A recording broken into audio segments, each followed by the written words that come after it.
I just saw a story by Joe Warmington involving the Toronto police. Yesterday, I tweeted some pictures of a couple of Toronto cops. Can you grab my tweet from yesterday? So I believe in a multiracial, diverse police force.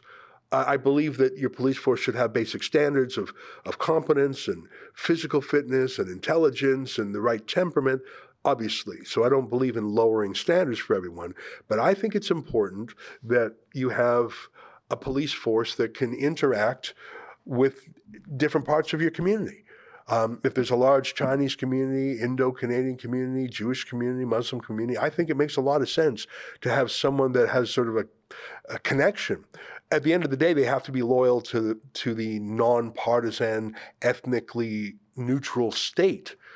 But I really like the idea that you can have a multiracial, multicultural police force. I think you need to. And I've seen what happens in cities that don't really have that. There's distrust and miscommunication can form. Now, following the neutral law and applying your policing powers neutrally is critically important. Let me say that. But that said, if someone is literally rooting for terrorism, I don't think there's a place for them in the police. How could there be? That would be like a police officer, let me take it out of the realm of ethnicity, if they kept hanging out at a Hells Angels bar and not as an undercover cop, if they were hanging out at the Hells Angels bar, if they were, if they kept going to mafia hangouts or whatever. That's maybe not a great example, but like if you were a cop who was expressing your affiliation with a criminal organization, like if you were really into the drug cartels, not as like a historical study, but as like an affiliation, maybe you shouldn't be a cop. So here's what I tweeted yesterday. I said, hey, Toronto police, sorry to interrupt, but could you please deploy some different police to protect my synagogue this weekend? Thanks, that would be great. Now, can you click on the individual images? So there's a cop, and you can see his name on his Instagram page, and he's looking like a cop, special constable, and then click the next image. Oh yeah, okay, may Allah, SWT, I don't know what that stands for, destroy the oppressors. May Allah destroy the oppressors. And there's a comparison of Hitler and Netanyahu. And then the next image, here's another cop with the Toronto police. And then next image, and then he's got some Palestine violent stuff that I'm not even going to try and decode. So yeah, back to my tweet. You know what? I like I say, I believe there should be police officers of different races and religions, but that does not include cops tweeting, may Allah destroy them being the Jews. So today, the police chief of Toronto said we're going to protect different places. And our friend Joe Warmington put some questions. Do you have Joe's article handy there? Yeah, right there. Toronto police prepared for potential terror, called for Friday the 13th. And I think Joe's actually got a newer story where he asks about those two cops I tweeted about. I don't know if you can find it quickly, but they basically, I'll just tell you right now, the police standards say they're going to look into it. And hopefully they will. So yeah, the next story, yeah, that's it right there. You can see one of the cops I tweeted. Warmington, Toronto, yeah, there we go. Toronto police investigating two of their own for alleged hate social media postings. And then Joe Warmington's the author, and there's one of the images. Toronto police have all eyes on any hate directed towards the Jewish community right now, but did not expect that would include people from within their own ranks. The police service has been forced to investigate two of its own officers for potential hate material spread on social media. Scroll down just a little bit more. We are aware of the posts and professional standards our investigating spokesperson Stephanie Sayer said Thursday.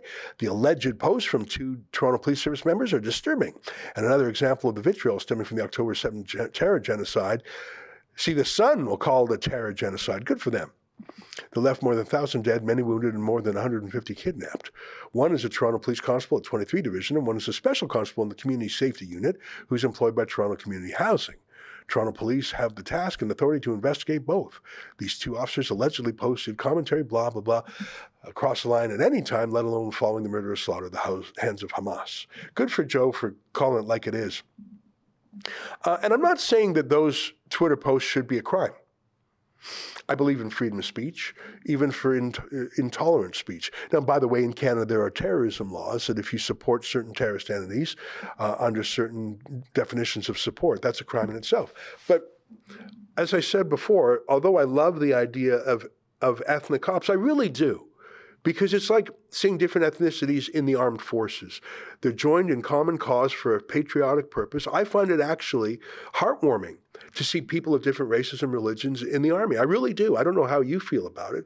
It makes me feel like it's a successful institution that is binding people together on a joint purpose and giving them a greater thing to believe in that we can all get behind, which is the country. So I love seeing different minorities in the Army. I love seeing different minorities in police, as long as they're not lowering standards. You know, you don't want someone who's, short or weak or super fat or whatever. There's a lot of fat cops out there, let's be honest. You don't want to reduce the standards. You want them to be temperamentally suitable. You're giving these people guns. But if their hobbies are tweeting in support of a prohibited terrorist group, Hamas, if their hobbies are saying, may Allah destroy the Jews or whatever that guy said, then Houston, we have a problem. Holy moly. Hey folks, that was a clip from the daily live stream. I co-host it Monday to Thursday from 1 p.m. to 2 p.m. Eastern Standard Time. The Alberta team takes over on Friday. Please tune in. And by the way, we want to hear your 2 cents worth. If you're able to make a minimal $5 donation, we will read your chat on the air live. Thank you.